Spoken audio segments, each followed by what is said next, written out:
আমরা বহুদলীয় গণতন্ত্রের প্রবক্তা, স্বাধীনতার ঘোষক শহীদ প্রেসিডেন্ট জিয়াউর রহমানের বহুদলীয় গণতন্ত্রে বিশ্বাস করি। তাহলে আমরা শত ফুল ফুটুক, আমরা সেটাও চাই। আমরা তো হুম, সেটাকে নিরুৎসাহিত করতে পারবো না। আমরা সেটা চাইও না। সেটা তাদের গণতান্ত্রিক অধিকার। কারণই নেই। কারণ বিএনপি নিজে এমন একটা সত্তা, বিএনপি বাংলাদেশে এখন সবচেয়ে জনপ্রিয় দল। বিএনপি যখনই নির্বাচন দেখ, আমার বক্তব্য হলো বিএনপি যখনই নির্বাচন দেখ, বিএনপি ক্ষমতায় আসবে।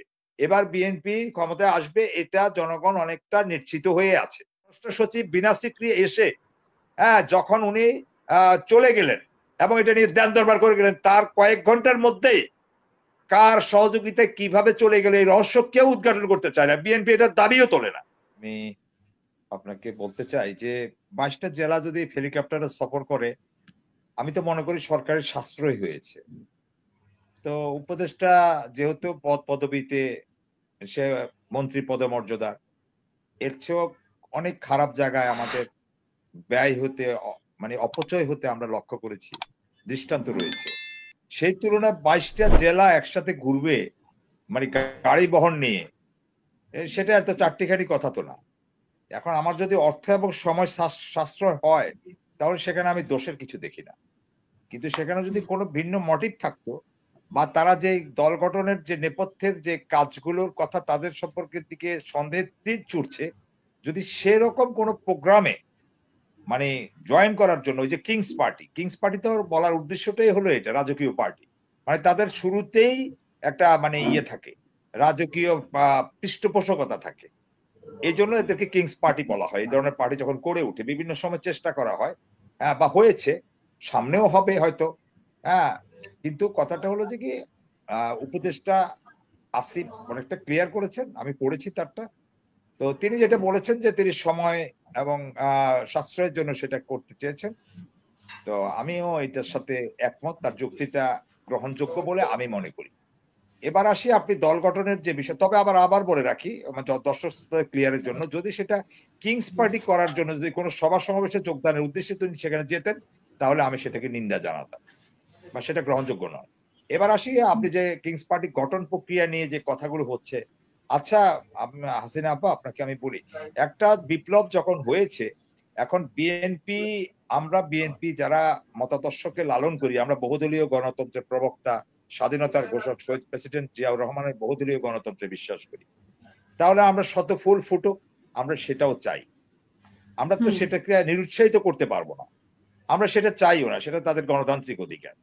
কিন্তু এখানের প্রেক্ষাপটটা একটু ভিন্ন এইজন্য যে এখানে বিএনপি নিজে থেকে হোক আর আমাদের মিডিয়ার কল্যাণে হোক অথবা আমাদের কল্যাণে হোক বা আমার কল্যাণের কথা বলি, যে আমরা যদি এই কথাটাকে খুব ঘন ঘন সামনে নিয়ে আসি তাহলে কিন্তু এই আপনার সাথে যে এমনটা হয় না, উদাহরণস্বরূপ আপনার সাথে অমুকের যুদ্ধ আছে, যেমন আপনার সাথে আমাকে কেউ যদি বলে যে আপনি তো হাসিনা আপার শোতে যান না, হাসিনা আপার সাথে বোধহয় আপনার শত্রুতা আছে, কিন্তু কথার কথা আগামাথা কোনোটাই নাই, দেখা যাচ্ছে যে কি একটা শত্রুতার কিছু সূত্রপাত ঘটে যায়।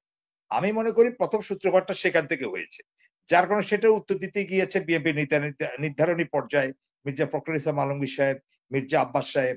তখন উনারা ওদের কথাই যে মির্জা আব্বাস সাহেব বললেন যে, "বাবাকে আগে হাঁটতে দাও, বাবাকে অনুসরণ করতে শেখো।"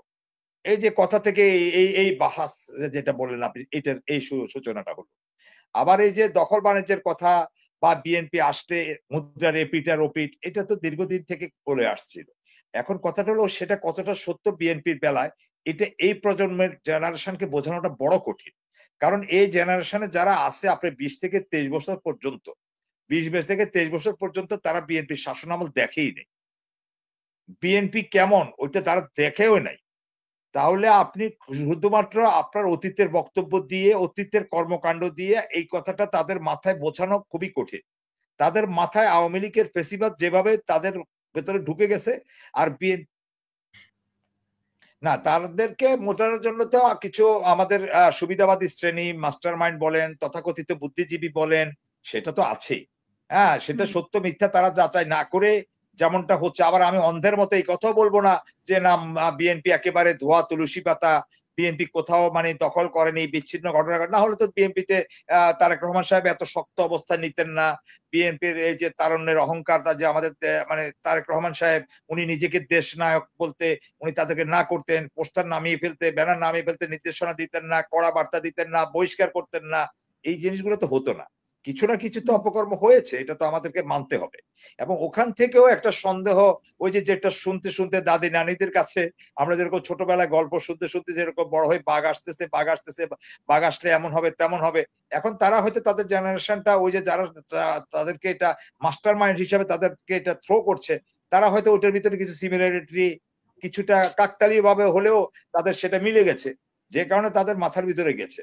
এখন আমি বলছি যে বিএনপি নিজে নিজে প্রতিপক্ষ হওয়ার এখানে কোনো কারণই নেই, কারণ বিএনপি নিজে এমন একটা সত্তা, বিএনপি বাংলাদেশে এখন সবচেয়ে জনপ্রিয় দল। বিএনপি যখনই নির্বাচন দেখ, আমার বক্তব্য হলো বিএনপি যখনই নির্বাচন দেখ বিএনপি ক্ষমতায় আসবে। এবার বিএনপি ক্ষমতায় আসবে এটা জনগণ অনেকটা নিশ্চিত হয়ে আছে এবং জনগণ মুখিয়ে আছে, এটাতে কোনো সন্দেহ নেই। তো নির্বাচনটা সেটা ১ বছর পরে হোক আর ২ বছর পরে হোক, এটা নিয়ে কোনো সমস্যা নাই। আমার একটা নিজস্ব একটা অবস্থান আছে, ব্যক্তিগত অবস্থান। আমার ব্যক্তিগত অবস্থানটা হলো বিএনপির জন্য এটা, যে বিএনপি আমাদেরকে যে জিনিসটা আগে করার কথা সেই জিনিসটা না করে, যেমন বিএনপি অনেক নেতার বিরুদ্ধে অনেক বড় বড় মামলা আছে এখন, এই হুম। মামলাগুলো নিষ্পত্তি হওয়া প্রয়োজন। তারেক রহমান সাহেবের বিরুদ্ধে এখনো মামলা আছে, এটা নিষ্পত্তি হওয়া প্রয়োজন। তারেক রহমান সাহেবকে দেশে ফিরিয়ে আনার প্রক্রিয়াটাকে ক্লিন করা প্রয়োজন। তারপরে হুম। গিয়ে হলো যে কি এই ফেসিবাদ যেন মাথাচাড়া দিয়ে না উঠে, সেটার জন্য এদের বিচার নিশ্চিত করার জন্য দাবি তোলা উচিত। এই দাবিগুলো করে কয়েকটা বড় বড় বিচার করে তারপরে যদি বিএনপি যদি নির্বাচনের কথা বলতে, সেটা আরো বেশি গ্রহণযোগ্য হতো বলে আমার ব্যক্তিগত মতামত, বিএনপির মতাদর্শের একজন মানুষ হিসাবে। এখন কথাটা হলো যে এর অর্থ এই তো না যে আমরা জনপ্রতিনিধিদেরকে বিশ্বাস করছি না। বিএনপি আওয়ামী লীগ কখনোই মানে একরকম হবে না।